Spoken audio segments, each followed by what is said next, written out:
All right, let's dive into something pretty big here. Mm-hmm.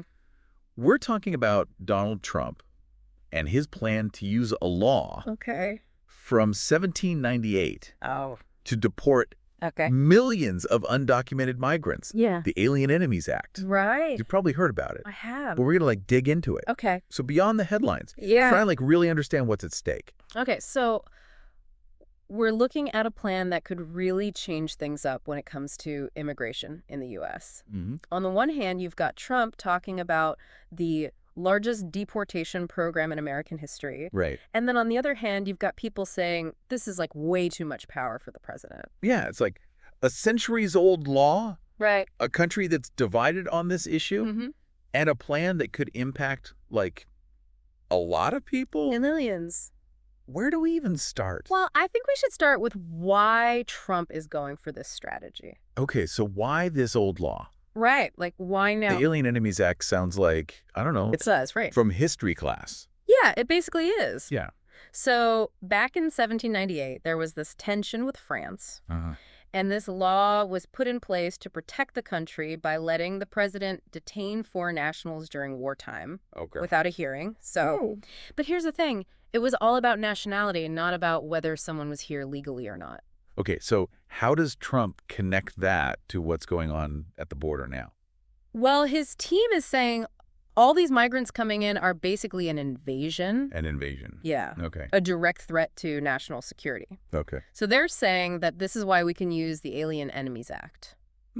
But couldn't they say that about any time there's Yeah. a lot of migrants coming in? You're right. It seems like a pretty broad interpretation. Yeah. And that's where the legal battle is going to happen. Okay. Advocacy groups are getting ready to fight this, they're saying. Yeah. That using this law against people who are just coming here for a better life, Right. that's not what the Constitution says. So it sounds like we're going to see a big legal fight over this. Absolutely. Yeah. And this could really change things. Yeah.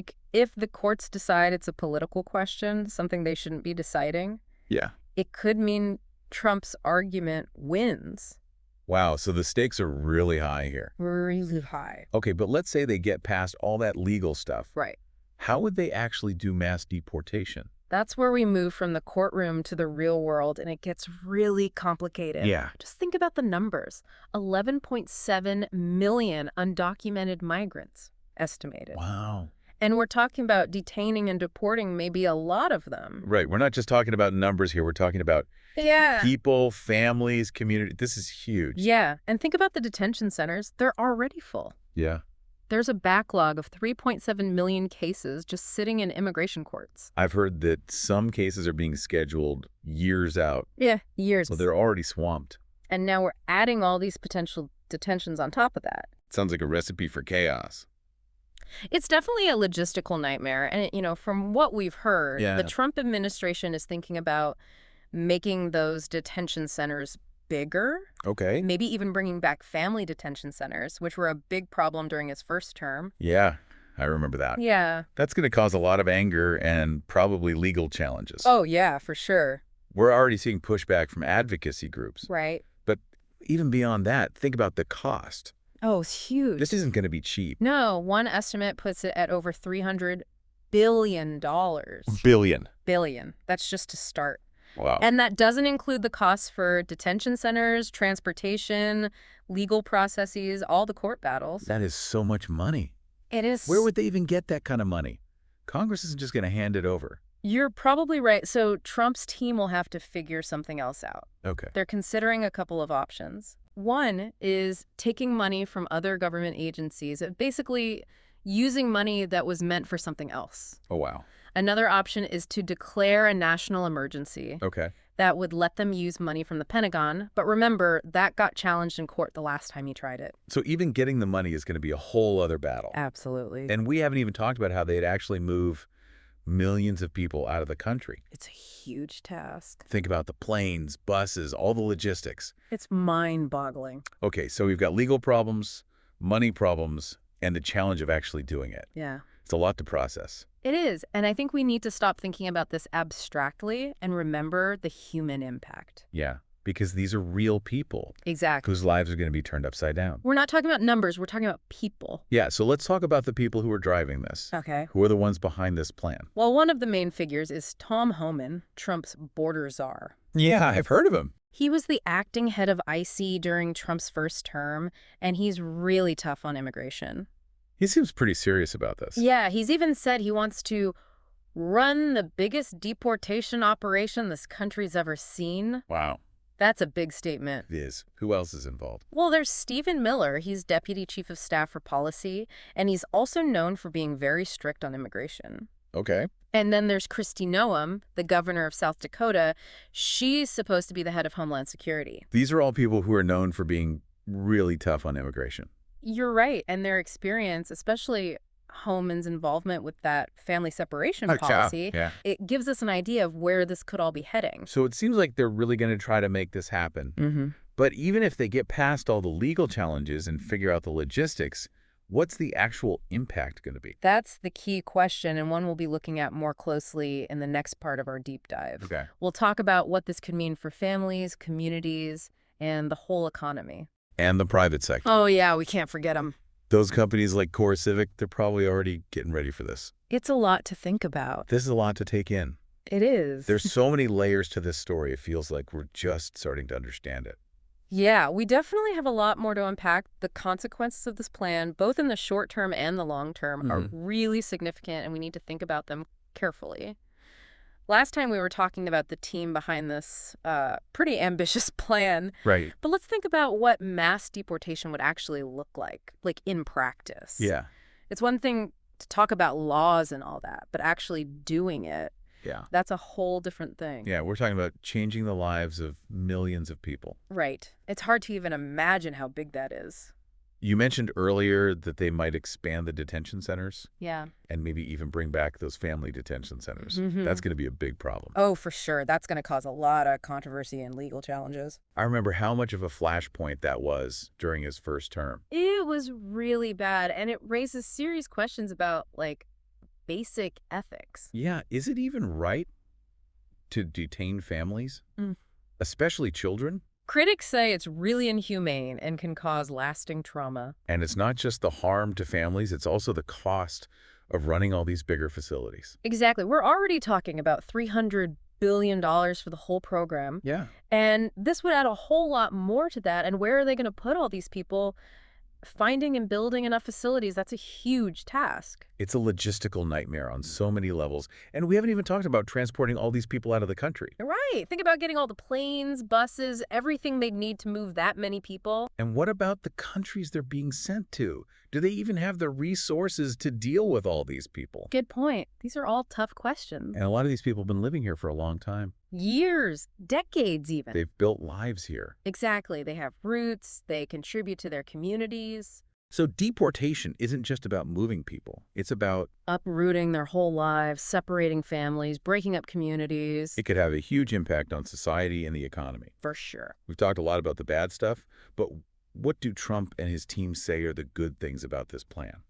Well, they say it's all about enforcing the law. And stopping people from coming here illegally in the future. Right. They say it will make the country safer, reduce crime, and lessen the burden on social services.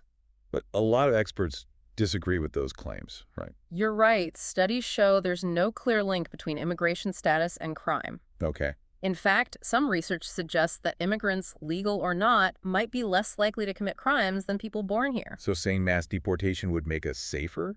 That doesn't really hold up. Not really. And when you think about social services, undocumented immigrants actually contribute a lot to the economy. Right. They pay taxes, start businesses, create jobs. Deporting them could actually hurt the economy. Absolutely. A lot of industries rely on them, like agriculture, construction, hospitality. Yeah. Taking those workers away would cause labor shortages, make prices go up, and slow down economic growth. It seems like the bad things that could happen outweigh the good things they're talking about. And then there's the human cost. Exactly. We're talking about separating families, hurting communities, causing a lot of suffering. And we have to think about the long-term consequences for society. What do you mean?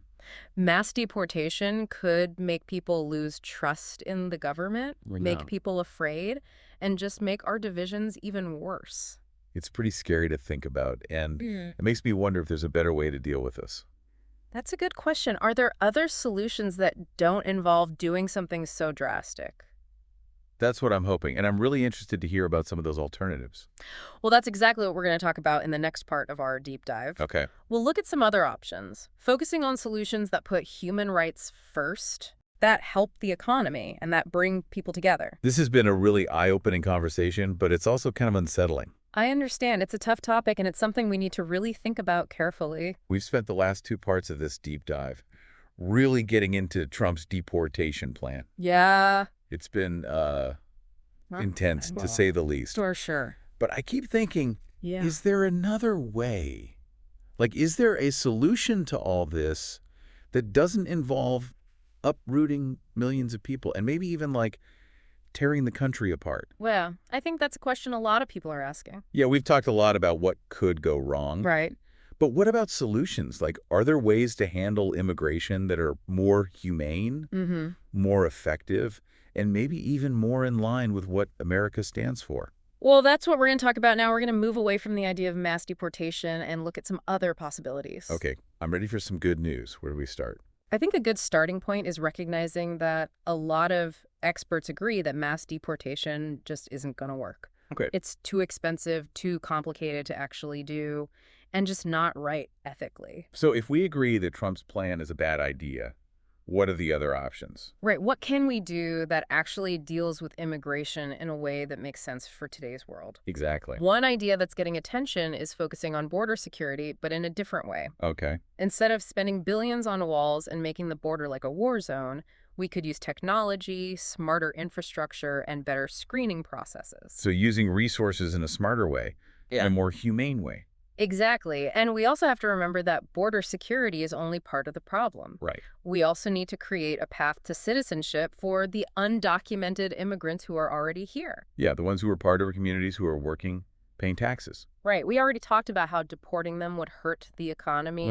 A lot of people think it would actually be better for everyone if they could become citizens legally. That makes sense. But some people would say that's like rewarding people who broke the law to get here. Yeah, that's a valid concern. But the thing is, these people are already here. Yeah. Millions of them. They've been here for years, and they're part of our society. So it's about being realistic and finding a solution that works. Exactly. We need to be both secure and recognize that we have this large population that's not going anywhere. And you mentioned something earlier about addressing the root causes of migration. Right. That's a really important part of this that often gets overlooked. Yeah, people don't just leave their homes and risk everything for no reason. Exactly. They're fleeing poverty, violence, political instability, even climate change. These are big problems that need long-term solutions. So we're talking about investing in those countries, helping them develop economically, promoting human rights, supporting democracy. Right. It's about dealing with the problem at its source, not just reacting when people show up at our border. And recognizing that we have a responsibility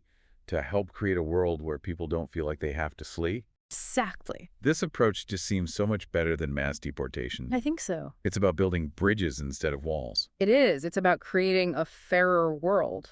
It sounds idealistic, but can we actually make it happen? It won't be easy. It'll take political will, commitment, and a willingness to have tough conversations. But it's worth it. The potential benefits are huge. We've talked about the economic benefits, the moral reasons for doing it. But what about the impact on American society overall? Think about it. What if immigrants were welcomed and integrated into our society, if their contributions were valued, if they had a path to become citizens? Yeah. Think about how much more vibrant and innovative our culture would be. It's a great vision. But can we really overcome all the political divisions and prejudice that fuel anti-immigrant feelings? That's the challenge we have to face. We need to change hearts and minds, educate ourselves and each other, and recognize that we're all human beings. So it's not just about changing laws, it's about changing how we see ourselves as a country. Exactly. It's about getting back to the values that America has always been about. Compassion, inclusion, and opportunity for everyone. Wow. I'm actually feeling a little bit hopeful now. We started this deep dive talking of a plan that felt like a step backward. But now we're talking about a way to build a better future. That's what happens when we learn more, have open discussions, and challenge what we think we know. It helps us see that we have choices and that the future isn't set in stone. So what can our listeners do to be part of this conversation to help create a better immigration system? First of all, stay informed. Learn about the complexities of immigration, the real stories behind the headlines, and the different policies that are being discussed. Right, because this isn't just some abstract issue, it's about real people's lives. Exactly. And once you're informed, talk about it with your family and friends, share what you've learned, challenge any misconceptions you hear, and speak up for solutions that you believe in. And don't give up hope, even when things seem really tough. Yeah. Remember that change is possible. It starts with each of us. Well said. And on that note, I think it's time to wrap up this deep dive. Thanks for joining us. It's been a tough conversation, but I hope it's given you a sense of hope and a desire to create a more just and welcoming world for everyone.